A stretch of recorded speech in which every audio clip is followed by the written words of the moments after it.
Selección del tipo de electrodos de acuerdo al material.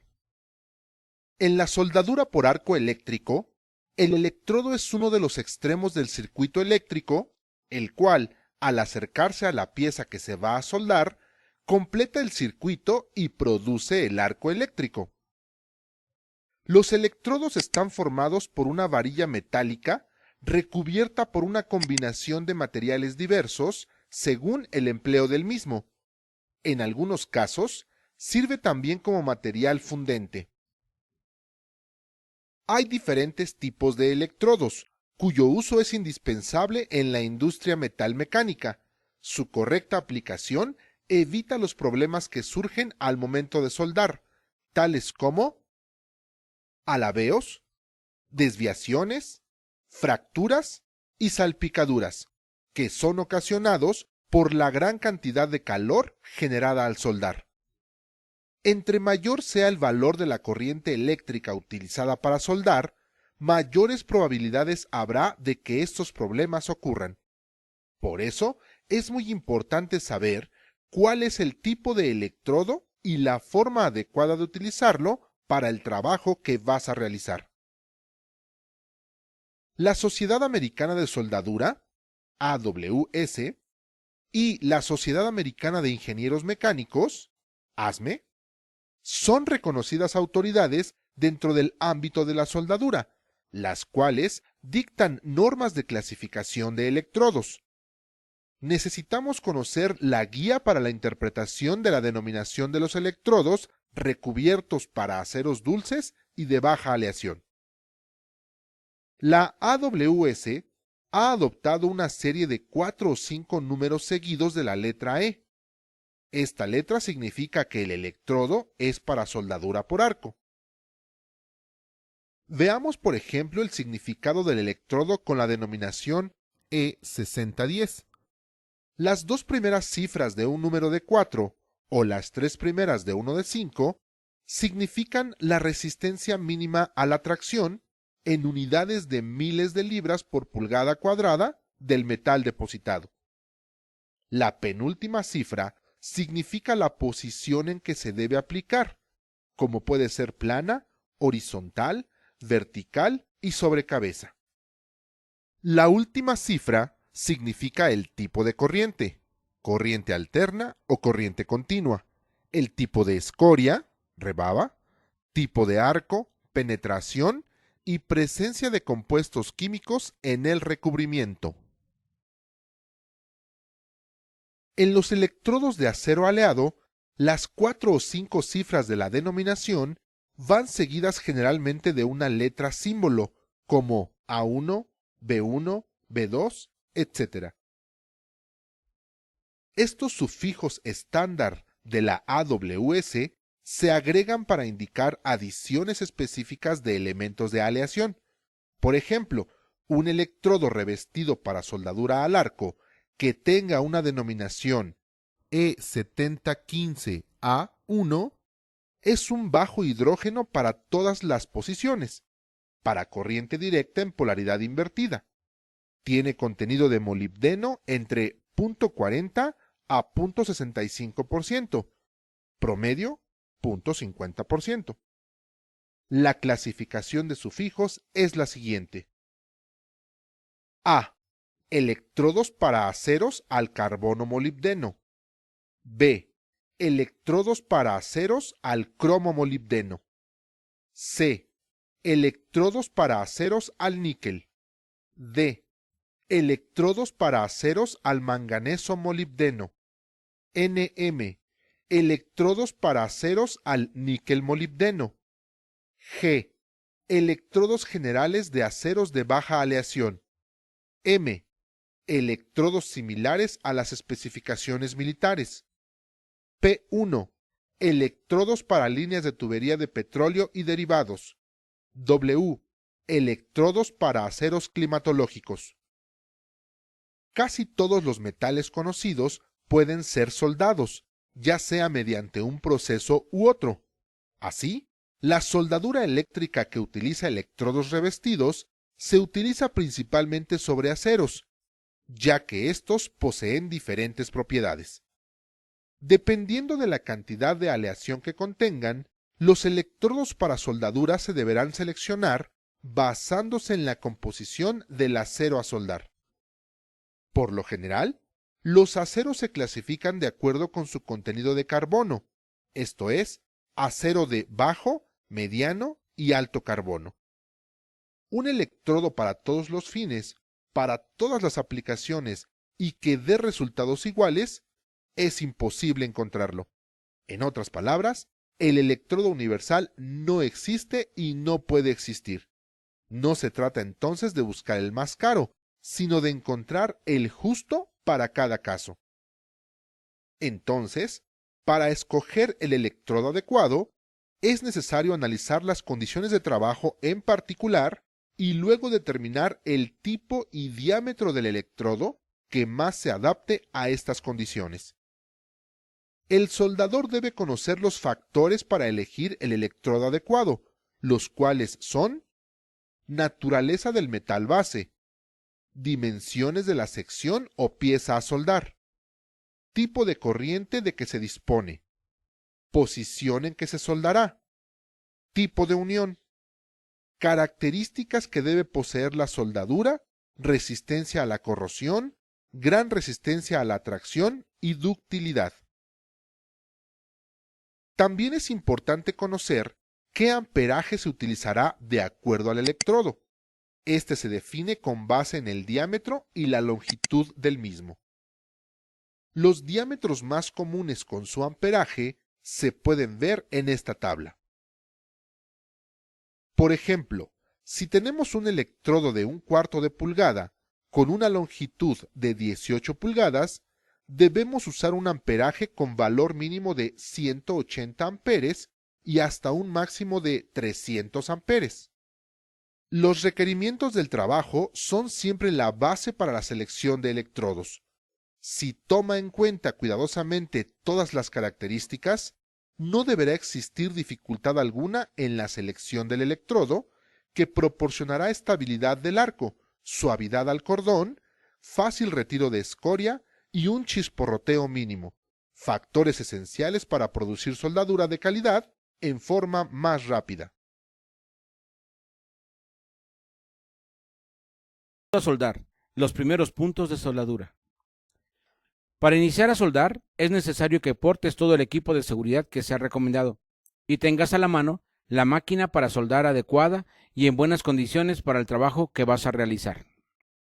De igual forma, es importante el uso de las herramientas adicionales, como son tenazas, martillo para quitar escoria, martillo de bola, cincel, cepillo para limpiar el área de trabajo, prensa, destornillador, pinzas de presión, etc. Para la puesta en marcha es importante seguir con las siguientes indicaciones. Leer el manual del fabricante de la máquina para soldar. Conectar la máquina a la instalación eléctrica. Conectar el cable del portaelectrodo con el electrodo y tierra a la pieza a soldar. Poner la máquina en funcionamiento. Ver que trabaje adecuadamente y parar la máquina. Una vez teniendo en cuenta que todo está listo para iniciar cualquier proceso de soldadura por arco, es necesario preparar el material a soldar.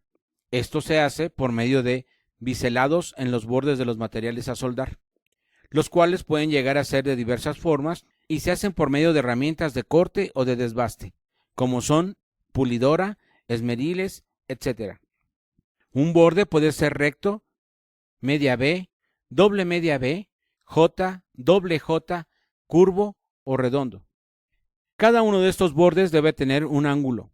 En caso del medio B, este entre 1 y 45 grados, o radio para J, doble J, curvo o redondo, de acuerdo a las especificaciones que se tengan.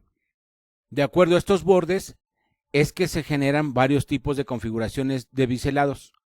Para los biselados en B, existen dos tipos, los cuales son B ensanchado y B para las diferentes uniones de soldadura. Para los biselados en J, recto, U, X y K, solo existe una configuración, con diferentes combinaciones de acuerdo a las posiciones de las placas o metales a soldar.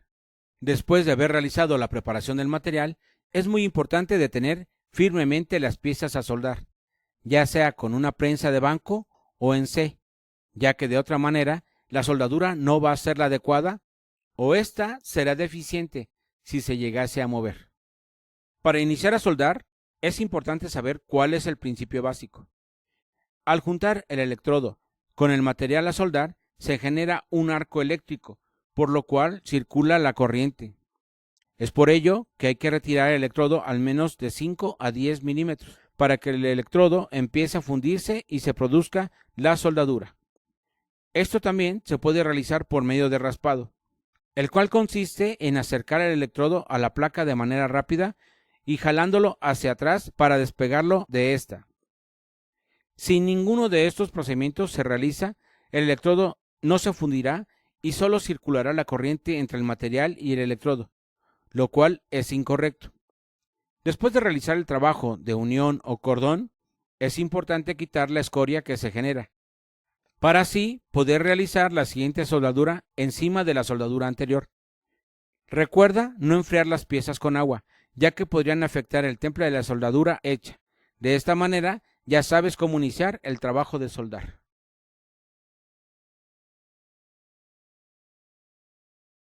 Realización de cordones. Dentro de la práctica de soldadura por arco se realizan cordones en las piezas o metales a trabajar. Los cordones básicamente se utilizan para unir las piezas, pero antes de realizarlos es necesario que portes el equipo de protección adecuado y que tomes en cuenta las medidas de seguridad correspondientes. Además, debes contar con máquina de soldar, cable de masa de trabajo, pinza de masa o trabajo, cable del electrodo y el portaelectrodo, electrodos, herramientas de sujeción y las piezas de metal o material que se va a trabajar. Fijar las piezas es un paso muy importante para ayudar a que el trabajo quede lo más estético posible, ya que si se llegan a mover, pueden quedar chuecas o deformes. Las piezas se pueden fijar a mano, guardando las medidas de seguridad, o bien con herramienta de sujeción.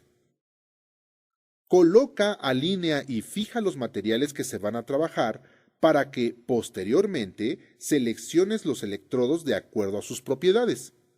Después, instala la máquina, regula el voltaje con el selector, conecta el cable del portaelectrodo con el electrodo, la pinza de masa a la tierra, que es la pieza a soldar, y ahora sí, puedes realizar el cordón o costura. Cuando realices un cordón, hazlo a una velocidad constante y no muy rápido, ya que puede quedarte como una especie de churro. Avanza oscilando el electrodo. Cada vez que se realiza un cordón, es necesario retirar la escoria o sobrante que se provoca al momento de hacerlo. Una vez terminado el cordón, es muy importante que no enfríes la pieza con agua, ya que esto puede provocar que la soldadura se vuelva frágil y en un futuro pueda romperse. El cordón de soldadura tiene tres partes bien diferenciadas. 1. Zona de soldadura, que es la zona central. Está formada por el metal añadido. 2. Zona de penetración, que es la parte de las piezas que han sido fundidas por los electrodos. La mayor o menor profundidad de esta zona define la penetración de la soldadura. Una soldadura de poca penetración es generalmente débil y defectuosa. 3. Zona de transición, que es la más próxima a la zona de penetración. Esta zona, aunque no ha sufrido la fusión, sí ha soportado altas temperaturas cuyos efectos son desfavorables, provocando tensiones internas. Como podrás observar, la soldadura formó un triángulo. Las dimensiones que definen un cordón de soldadura son la garganta y la longitud. La garganta es la altura del triángulo formado por la soldadura y los lados que están contenidos en las caras de las dos piezas unidas.